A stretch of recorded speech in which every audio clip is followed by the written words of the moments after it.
madaxweynaha maamul goboleedka galmudug maxamed axmed caalin ayaa soo dhoweeyey shirka ansixinta dastuurka ee ka socda magaalada muqdisho.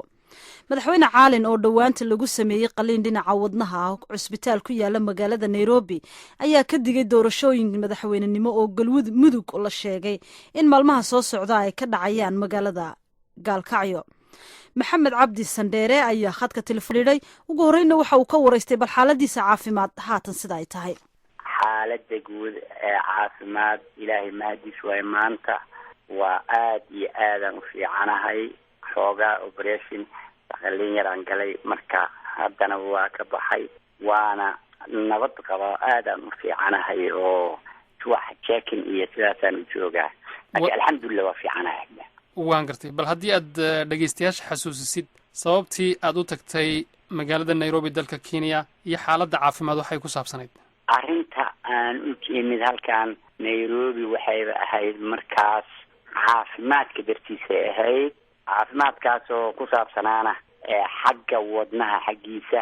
marka in sufeyn mataqaana iyo la yidhaahdo maxaan ku rahdaa dhinaca wadnaha xanuunka iga haya daawadiisa iyo operation yar oo lagu sameeyey ayaa marka meeshii timid. waana ilaahayna waa nagu guuleeyey, waa lagu guulaystay. haddana waa ka kacay laakiin waa un nasiino ayaan ku jiraa oo weli meesha aan u joogaa. waan gartay mudane caalin, hadda waxaa magaalada muqdisho ka socda fadhigii ay lahaayeen golaha ansixinta dastuurka. dhinaca galmudug ma ka dhan yihiin ergadii ka imanaysa? dhinaca galmudug waa ka dhan yihiin ergada ka imaanaysay.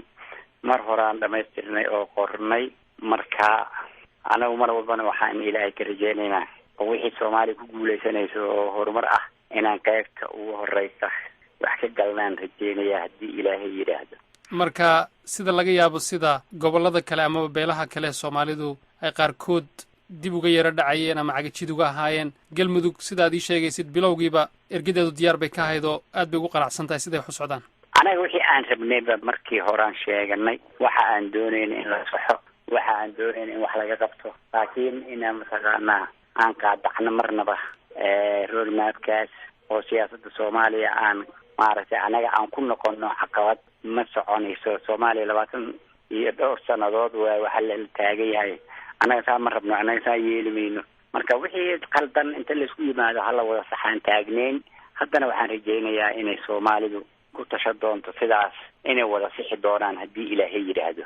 waan gartay haddii aynu ku noqonno siyaasadda gudaha ee maamul goboleedka aad madaxda ka tahay ee galmudug, waxaa jira in xiisaddu ayna deganayn oo ay jiraan buuq dhinaca siyaasadda ah. bal sawir haddaad naga siisid dhibta ka jirta galmudug dhexdeeda waa dhinaca siyaasadda. bismillah, waa runtaa waaye maxamed. waa jiraa dhib baa jira, dad baa wax la ordaya. dad aan maalmihii 6 sannadood oo galmudug ay shaqaynaysay aan maaragtay waxba ku darsanaynin lagooyo ma ogiye. haddana maaragtay intay yimaadeen leh doorashaanu gelaynaa, dad bay lacaga loo qaybiyey. arrimahaasina marka waxay dhaliyeen in dad aan guddi doorasho ahayn la magacaabo. anigu warqad baan qoray, idaacadahana laga sheegay, websiteyada la geliyey. aan leeyahay khilaafaadka jiraahi ee maamulka sare, madaxda sare ee maamulka iyo xildhibaanada ah iyo mid ku dhex jira nabadoonada ku dhex jira, labadaasi markuu dhamaado roadmapkan aan hadda adisaba u socdana aan kasoo laabto ayaa wax la magacaabaya. ka hor cid magacaabi kartaa ma jirto, cidaan u wakiishanay ma jirto. dee dad baa ku dhawaaqay. haddana dad waxay leeyihiin haddeeraan waxaan yeelaynaa inaanu ku dhawaaqno madaxweyne. war madaxweyne ilaa 5 nin 6 nin baa tartamaysa oo hadda gaalkacyo joogta. anigu kumaba jiraba oo ma joogo, waa xanuunsanahay. intiina meesha joogta inta wada hadashaan qofka isla doorataan qaata. marka waana diidan yihiin, waa ku dhawaaqaynaa. marka arrintaas waxaan leeyahay shacbiga reer galmudug waxaa horta guddiga doorashada iyo guddiga ballaarinta labadaba magacaabidooda iskale madaxweynaha. laakiin haddana shacbiga reer galmudug nabadoonadiisa iyo culimadiisa iyo waxgaradkiisa waxay u wada gartaan, isku raacaan ayaan anigu u daayey ay qaadanayaan. laakiin ummadda in la dulmo oo wax aan jirin oo isku dhac ku keenaya lagu sameeyo markii arrintaasna laga digtoonaadaan leeyahay waan gartay ciddii ka dambaysa oo ku hor dhawaaqdana ayadaa mas-uuliyaddeeda qaadaysa waan gartay waxa warku nagu soo gaarayaan in maalinta berrito la doonayo in la qabto doorasho madaxweyne arrintaas maxaad kala socotaa hal kaliya maaha midda la sheegayo 3 waa maqlaye horta 2 waa hubaa sida la sheegaya oo cadcado maartay afkooda aan ka hayo aniga waan gartay marka bal sawir naga sii waa maxay doorashada berri dhacaysa madaxweynean dooranayna la yiri marka qolada baarlamaan iyo intee wax samaysatay ayada abuuratay guddi samaysatay ayay waxay leeyihiin madaxweynean dooranayna hadeertaan waan gartay adigu sida qorshuhu ahaa waxay doorashadu inay dhacdo bisha February ama March ee sanadka soo socda maxaa keenay in laga soo hormaro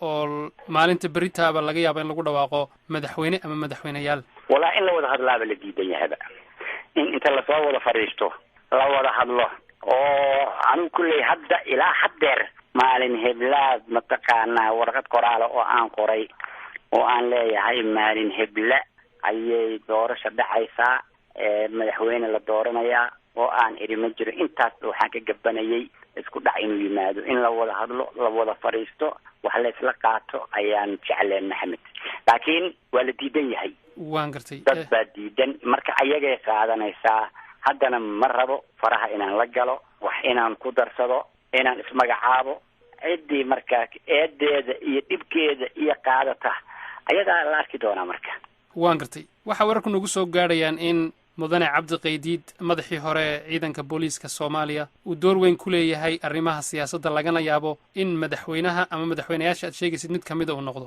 arrintaasi maxaa ka jira walaa nin kasta horta meesha joogaahi oo reer galmudug ah doorasho horta waa geli karaa waan jirtaa arrintaa horta aad sheegaysay inuu wax uga jiro laakiin anaa eri iyo anaa yeelaya midna ma socoto meesha waxa weeye waxay rabtaa in la wada hadlo la fariisto 6 sanadood waxa ay galmudug ka dhaqaaqi weyday in dib loo fiiriyaa loo baahan yahay lugaha waxa ku dheganaa horumarkeeda dhaqaalaha iyo waxa dib in loo fiiriyaa loo baahan yahay cabdina dadka meeshaas u dhashay uu kamid yahay laakiin waxaan leeyahay cabdi generaalka ha qaato in uu wax ka fariisto la wada hadlo ummaddu meesha ay rabto shirin iyo hunguri iyo qori wax ma hogaaminayaan rabitaanka shacbiga wax hogaaminaya iyo raalli ahaanshaha iyo ilaahay siduu rabo marka taasaan aad u jeclaalahay kuna boorinaya nin kasta oo galmudug u dhashay oo madaxtinimadeeda ka raba haddii aniga leeyahay noo tanaadul anigu haddaba tartan iyo ord iyo qayle iyo midna